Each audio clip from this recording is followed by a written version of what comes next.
So, I'm back. What's the idea behind this session? As you've seen, we're asking lots of questions and we're trying to get you involved. So we want to know, or Deutsche Telekom wants to know, what are your needs? What are your desires? What is the thing that makes you want to partner with a big corporate like Deutsche Telekom? And moreover, we also want to show you how it can be done within the cosmos of Deutsche Telekom. So how can you find the best vehicle to fit whatever your need is? And therefore, we want to call 3 participants or 3 leaders of these programs onto the stage, and they will pitch whatever their program does. So you will see on the stage here now 3 people from Deutsche Telekom, different departments, that will introduce you to what they're doing and what you can achieve and expect from them if you want to partner. So with that long introduction, I'm finished for now. And I want to introduce you to our first guest, and he is the representative of the Telekom Deutschland startup program, Tech Boost. Please welcome on stage, Frank Barz. Welcome, Frank. Yeah, How are you tonight? Good, how are you? Yeah, I'm great, feeling good. Yeah. So you have 4 minutes to pitch, introduce whatever Tech Boost does. Perfect. Who voted for customers? I saw 30%. Yeah. When you voted for customers, you're right here in the room because Tech Boost is the only program in startup cooperation in Germany suited only for the commercial customer of German Telekom. And what we're doing, and I will present to you, but more important is, why are we doing this? And we see that our small and medium customers, and you heard probably the Volkswagen, the E.ON, but there are also 99% of all our customers, they don't have incubator, they don't have accelerator, and therefore we stood in and provided startups to them. By today, we have already 151, and I can tell you every day one startup is joining in our cooperation here. Why are we doing this? Because our customers have some kind of lack of innovation. And we heard it before. If you look at the Bitcoin study, probably everybody looks at cloud, IT security, but the projects we are doing in blockchain, in KI, in augmented reality, there are quite few of them, and so we help our small and medium customers. How are we doing this? We have a program where we provide to you, and I would like to get all applicants coming by our booth this evening. We provide you 100,000 euro in IT infrastructure, open telecom cloud. And this is one part, but the more important thing is that we provide you sales and marketing tools. And how does this work? Because everybody says, I'm the matchmaker of the startup corporation. And when you come out here, please keep in mind, probably we are the Tinder model of the startup corporation, because every day we are matching one startup with a corporation. And we're doing this in 3 different aspects. We do innovation workshops where not we select the startups, our customer goes on our website, telekom.de Tech Boost, and he selects 6. And we're doing a full day workshop, and out of the workshop we go out with probably 2 or 3 proof of concept in the value of 20,000 euro. Why are we doing this? Because we don't want to have the startup zoo. Everybody comes to visit startups. We say, no, let's put the startups in the back and the customer comes in front. So we have a second model, which is called reverse pitching. So we have a closed data room where the customer gives in our problem. And quite interesting, last week there was a customer who says, I'm a logistic company and I want to have a software like Tetris where I can do my packaging better. And we looked in the community and we found a solution. Well, a week before, there was a company in the healthcare, and they say, I have problems with elderly people, they drink too less. And we checked the community and we found a solution. And this is something which we prefer to do. So let's not put the startup in front, let's have the customer providing the situation. And therefore, what I'm saying might sound strange. We have a couple of startups, our program, so talk to Rios. I think they make a good pitch together with E.ON. Talk to the Tech Boost team, having a booth there, and they can more explain how you come on board. Thank you. Thank you, Frank.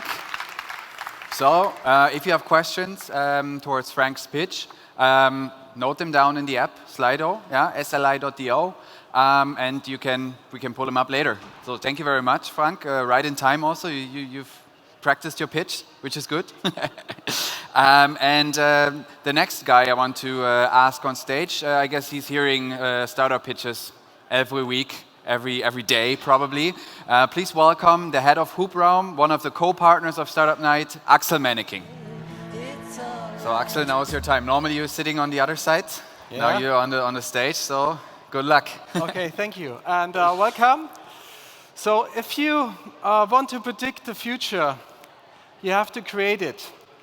And unfortunately for a corporate like Deutsche Telekom, it's too bad that the speed of innovation outside of the corporation is much higher than inside the corporation. And that is the reason why Hubraum, here on stage, was founded as the corporate tech incubator of Deutsche Telekom with the mission to create business opportunities between startups and Deutsche Telekom business units. So on one hand, we have a technology focus, so whenever new telco technologies come up, like 5G, like new experiences in the home, like new technologies that are essential for B2B innovation, then Hubraum helps our business units together with startups to incubate these technologies and to accelerate the road to market. On the other hand, of course, it's also, as I saw in the voting, it's about customers. So we also connect startups that have gone beyond the incubation stage with our business units to become part of our product portfolio. So in the end, it's about money, it's about customers, it's about technology, and that's exactly what we provide in three ways.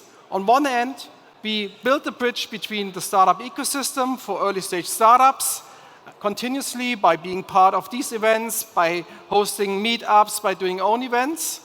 Secondly, we have so-called innovation programs we do together with our business units and our technology units.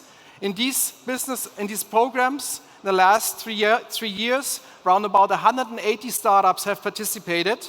More than 100 implemented their MVPs on our infrastructure, and around about 35 became part of the portfolio of Deutsche Telekom. The third thing we do, it's about money we invest. We have our own seed fund, and so far we've done 26 investments, and we invest as co-investors in early stage in focus areas that are either around 5G and everything that comes with 5G, or IoT for consumer or for business, home experiences, and that's and about like analytics and data. So, if you want to get in contact with us, there's a booth up there. Otherwise, look at the T-shirts of people. If you see these cyan T-shirts, then connect to these people and ask them. Otherwise, go to our website, hubraum.com, and we are more than happy to have you either at our location in Berlin or our location in Krakow for Central and Eastern Europe, or even in Tel Aviv. So, thank you very much, and talk and see you soon.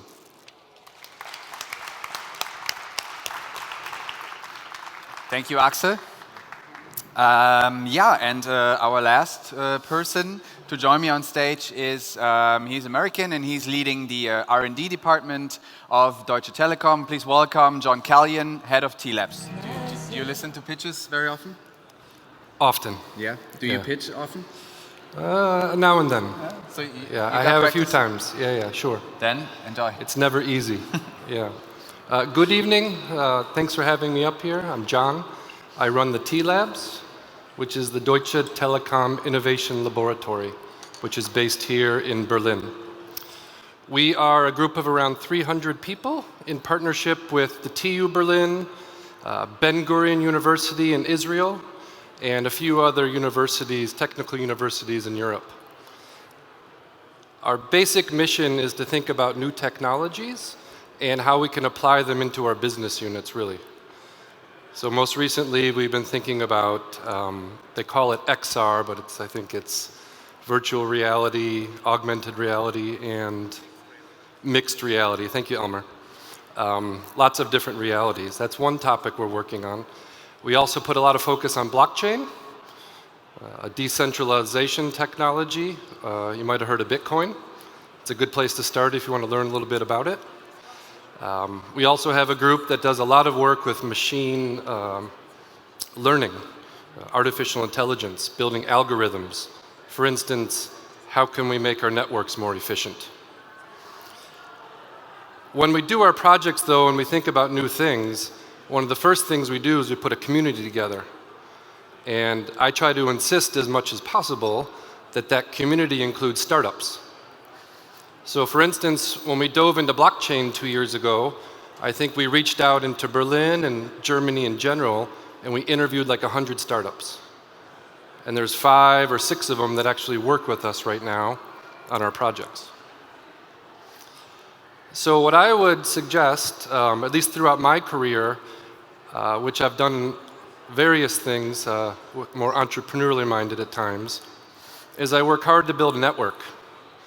So I do a lot of uncomfortable conversations or comfortable conversations, and I randomly reach out to people. I happen to like it, and one of the things I like about it is you don't know where you're going to end up. You don't know who you're meeting and exactly what you can do for them or what they can do for you. So for those of you out here who are in the startup community, take some more chances about the network you build. Because you don't know the conversations, where they might take you, the partnerships you might have. You might run into a venture capitalist, maybe not in an elevator, but maybe at a bar or a coffee shop or on the subway. So always be ready to start those conversations. And so my offer to all of you out here tonight is please get in touch with us. Like the other groups, we have a bunch of T-Labs people back here who would be happy to tell you more about our work and how to get in touch with us. You're always welcome to reach out to me directly too. It's easy to find me on LinkedIn, and I'd be happy to talk to anybody, so thanks.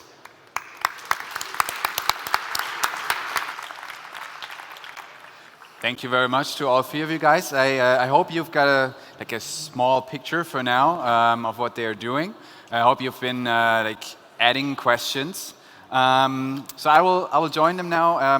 We'll ask them some questions, and in particular, when you guys have questions, please make them show up on the screen so we know what to talk about for the next hour, right? I guess you guys have lots of things to say. But the thing is, we want you to ask us. We want you to get the answers that you're looking for. And so yeah, please feel free to type into Slido and ask questions.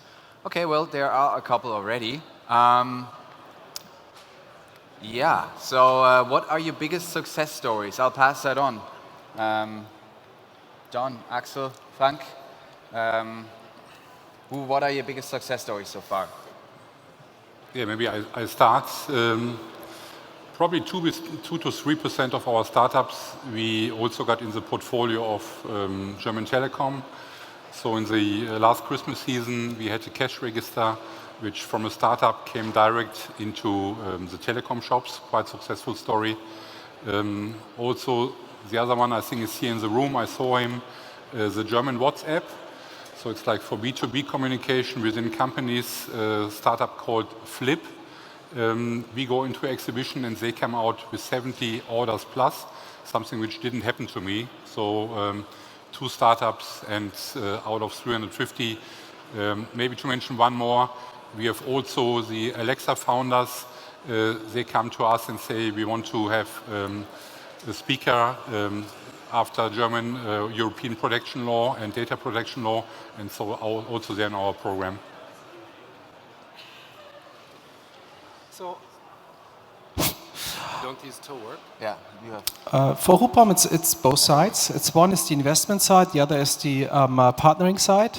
At the investment side, I think the name that is maybe in the Berlin ecosystem most common, that's Blinkist, the B2C startup that does short text of books, summaries. So very successful, and a three-digit million valuation now, and we started with them when they came in with a PowerPoint. So we really incubated and nurtured them to become a huge success. But even more interesting to us, of course, the cases that work, the startups that work with Deutsche Telekom. And without giving a too long list, we have startups that really became a part of our, let me say, technology system. Like Contiamo, they do the customer analytics throughout our customer touch points, the various apps and contact points Deutsche Telekom has. But also, if you now go, for example, these days at IFA, you will see a team that shows how you can do with augmented reality a second screen onto sports entertainment or a connected bike. So there are a huge number of examples, tangible examples to be seen. A question, John, before you jump into your success story. Axel, you mentioned Blinkist, as a startup which is more of a, let's say, not strategically fitting into the focus of Deutsche Telekom per se, but it's really successful. And nowadays you've changed, you kind of pivoted a bit, Hubraum, and the way you approach the investments. Why the change? Why going more into deep technology startups and applied technology startups? Well, in the end, Deutsche Telekom, that has a revenue in Europe more than 70 billion. To us, if we do seed investments, the value creation by multiplying our tickets, and we invest up to 1 million per team, even if we multiply this by 10 or 20, this is a huge success, but with the overall picture of a company that has such a huge revenue and profit, it is not really tangible. But if we leverage the customer base and the market access of Deutsche Telekom, and together with a startup, we multiply that. So from a cost point of view, if we would save 10 cents for every customer in Europe, or if we would earn 10 cents more for every customer in Europe, this is so much more and so much bigger, and that's the reason why we changed this approach to much more a strategic approach to create joint business opportunities and successes rather than pure financial returns. Okay, and John, thank you. John, your success stories, is there a recent project, for example, that you're working on where you say okay, we're incorporating startups, you said you're building networks, ecosystems. Is there a recent project where you do this? Yes, we call it our blockchain scooter project. We are hopefully soon going to commercialize some technology where we allow anybody to use blockchain, and they don't necessarily know how to use blockchain. So it's a little bit of an oxymoron there. But as far as big successes go, I think the first thing to know about our lab is what we work on is what we categorize as Horizon 3 projects. So typically they don't get out into the world for meaningful revenue for 3, 5, or 7 years. So in my tenure, which is 2 years, we're still a little short of that. But T-Labs also does spin out companies now and then. There's one here in town called Benax, which I would say is mildly successful. They still operate, which is good. They have some healthy cash flow, so it's a good example. Okay, cool. Thank you. We have one more question here from the audience, except for why Telecom's technicians are always late. We're not sure if we can answer that with technology yet, but you are looking for co-working space. Who should this person, Bobby, talk to? Bobby could use Google too and figure out where to get his co-locating space, but not with us. That's not something that we do. I think we look over to these gentlemen here for an answer to that. So it's Hubraum. We provide co-working space for teams in Berlin. We have 60 desks. We have another 40 to 50 desks in Krakow for teams that want to cover the Central and Eastern European market. And it's easy to apply either directly, of course, tonight or via our website.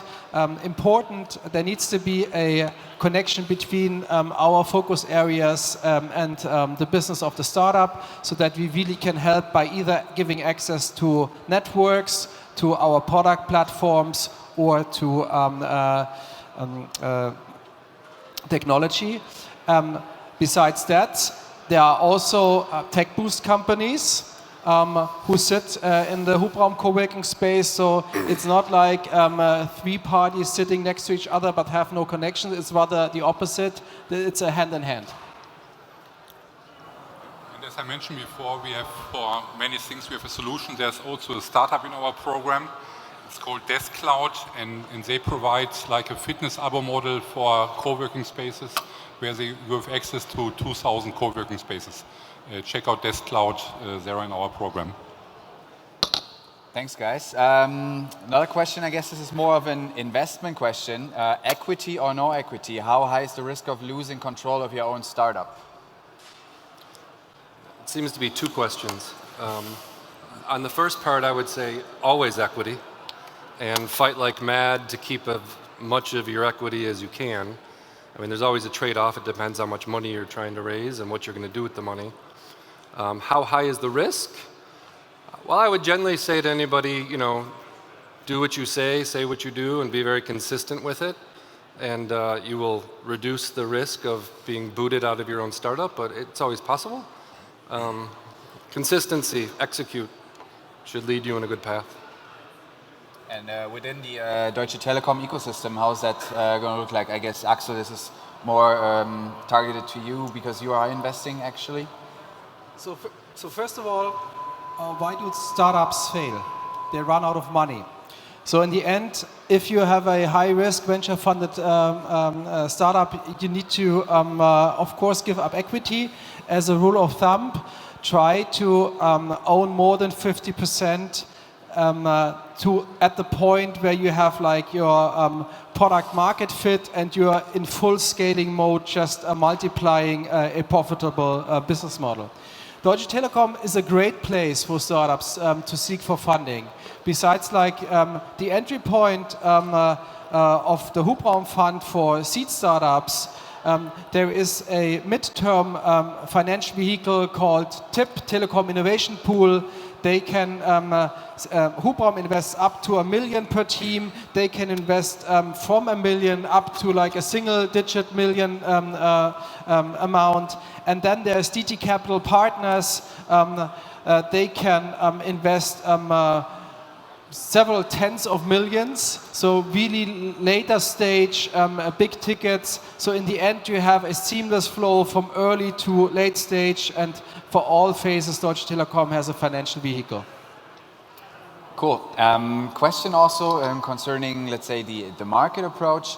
Frank, towards you. How do you bring startups together with customers, with corporate customers, with clients, and into real projects? Is there a way on how you do this, like a blueprint thing, or? Yep. First I have to say there is the sales organization of German Telecom with almost 3,000 people, and they visit minimum 2 customers per day. So we got a quite good network and fully understand the needs of our clients.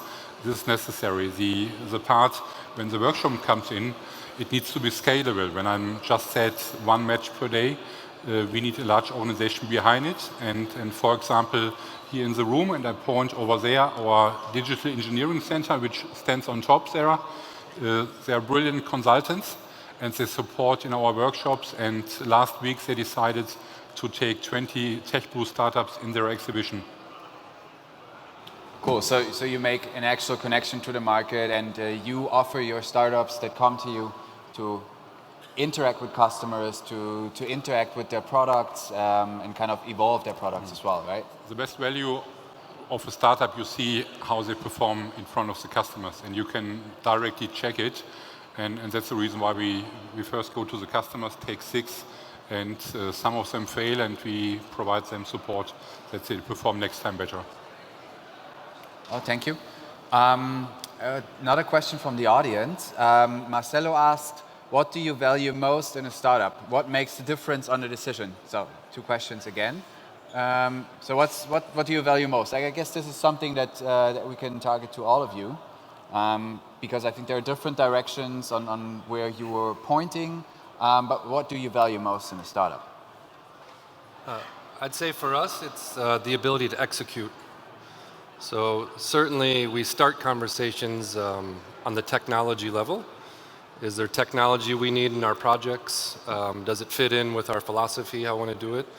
But really I'll be thinking early on, and as I watch them progress with us, how do they execute? Because you got to move fast and be able to be a little bit agile. But I'll go back to what I said before, say what you do what you say, or vice versa, right? That counts the most for me. Okay. Because, the technology part can change. You can start down one path thinking you're going to build something for a certain problem, but you may find actually that's not the right problem you're attacking. Yeah. So that's where I go. To complement, for us it's the team that in the end are the ones who are adaptive, are the ones who execute, are the ones who walk the talk. Besides that, to us, very important that there is a strategic fit between what the startup does and what we look for at Deutsche Telekom. So if an e-commerce startup or a advertising startup comes to us, even if they're like super great, we can give them little help, and therefore we pass them on. So the focus to our priorities is very important. I can only stress out execute is the most important for us as well, and you can see it mostly also within the team. To give you a picture, average startups from our top 10 performing, 42 years, 1 child, 10 years corporate experience, and it was their probably second startup. So that's the profile of our top 10 startups we have. And the second question, also from Marcelo, what makes the difference on a decision? So if you have to decide between 2 startups, is that the same criteria as you mentioned right now, or do you have anything that you would put into field where you say like, well, if we have to decide between 2, this is why we choose them? You guys have an opinion on that? So for investment side, of course, there's more to it than the team. There are the financial terms, there's the cap table, and lots of like the venture case. So there can be differences. For the co-innovation, co-creation part, it's also very important how our internal customers, the technology guys, the business guys judge the team, how the chemistry is, how they deliver in their talks, and that in the end it's a team decision, and that is one part of the difference. Okay, thank you very much. So next question, 7 votes, which is great. What's so special about Israel ecosystem that you all listed it as one of your focus locations? Yeah, sure. And there was another question about what differentiates the US or China, maybe from either Germany or Berlin. We could throw Israel in there as well. I am from the US, so I have a lot of experience, at least on the west coast of the US. There's certainly in Israel and on the west coast of the US, there's just like a core community of entrepreneurs and entrepreneurship, but there's ecosystem there. There's a lot of people who are into entrepreneurship, people willing to take risks. There's a lot of money, a lot of venture capitalists or hedge funds or banks. That's a really big deal that there's so much money there in both places. But I would say mostly it's the culture. There's a culture of risk-taking and kind of being unafraid to fall flat on your face if you don't do well and getting right back up. They aren't cultures of being deliberate. They aren't cultures of being overly careful or over-design things. It's like go, iterate, go, iterate, go, iterate. And I've spent 2 years here in Berlin, and I see pockets of that happening. Certainly in the blockchain and artificial intelligence space, there's a lot of startups that I've seen are acting more like a US firm, but I would still say it's very early. So I, for one, am hoping to contribute to that change. I would add that the cumulative experience in these ecosystems in the US and then also in Israel, they have gone through like 5, 10, 15 founder cycles. We in Berlin are now in the 3rd or the 4th founder cycle, and that is a huge difference. What you just said, John, in terms of like community and how they act. And the other is,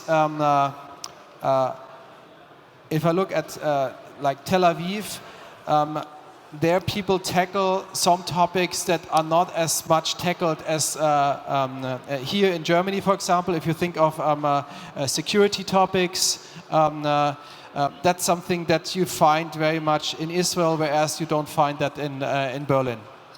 I'm contacted by probably more Israeli startups than I am Berlin-based startups, week in and week out.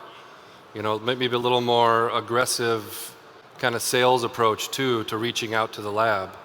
So I'd say that's one element for sure. The other thing I would add though too is if you're out there and you're a startup and you're having some mild success, like what are you doing to give back to the community? If you've raised money, have you gone back into the community and explained to people how you did it? Because it's hard, it's really hard to raise money. So that's something where you have to think about building virtuous cycles. And maybe that's something Berlin's kind of missing, is a plethora of virtuous cycles. So, you know, do your part to do that. And technology-wise, also, is there, let's say, focus fields where you see that are really impacting Deutsche Telekom, or is it just the startups and the mentality? Well, certainly in Israel, there's a lot of cybersecurity research and development going on. You know, arguably, it's one of the leading places in the world. So I think we all take advantage of that, right? And not just our 3 groups, but Deutsche Telekom in general has some strong ties to that. I don't know. I think it's pretty widespread, though, in Israel. Yeah. Okay, one more question from the audience, anonymous. Do you believe in a startup bubble? Is the market eventually going to fail, or what will happen then to corporate innovation programs, like Tech Boost, for example? I take this one. I don't think there's a bubble right now, because what I can say, all of us are too few in the market. So we have a huge lack of competency in our market here, and with the startups, I think it's only our only chance to cooperate to bridge this gap of knowledge in our industry. What do you guys say? So failure is a part of the business model for early stage startups, and in that sense, seeing startups fail, that's with my focus not a bubble. Yeah. If evaluation of WeWork is justified, that's a different thing. But in my point of view, these are not, like, let me say, my core startups anymore. But in what I see in the early stage, I see increasingly investor rounds, more than doubled or tripled since 3 to 5 years. But I wouldn't say that this is a bubble. Okay, which is good for us, so we can have a couple of more startup nights here. And good for you, because you can invest or partner with more startups. John, one question. What's your ideal setup when you work with startups, or when you do projects where startups are involved? What's the ideal setup, or what should the startup bring? Which stage should it be in? I don't focus too much on the stage that it's in. I think they have to be willing to invest in the projects that we work on. So I think that would be a real core asset, that they're willing to put money and time and material into the projects with us. It's not always easy to work with a big company with us too. So the second thing is they also need some patience. Our procurement takes a long time, for instance. So if you work with us, be super patient. You might not get paid for a few months more than you think. So start the procurement process early. That's a hint. Yeah, I'd say those 2 things are good. Lastly, be prepared to have some fun. Fun? What kind of fun? Yeah, F-U-N. Yeah, what kind of fun? Oh, I don't know. Squirt guns, walkie-talkies. So that's how you work? Sometimes. Axel, also, one more question. Hubraum now does lots of programs, right? Instead of just solely investing in startups, you do programs. 5G, AI, IoT. What has been your most successful program now so far, and why?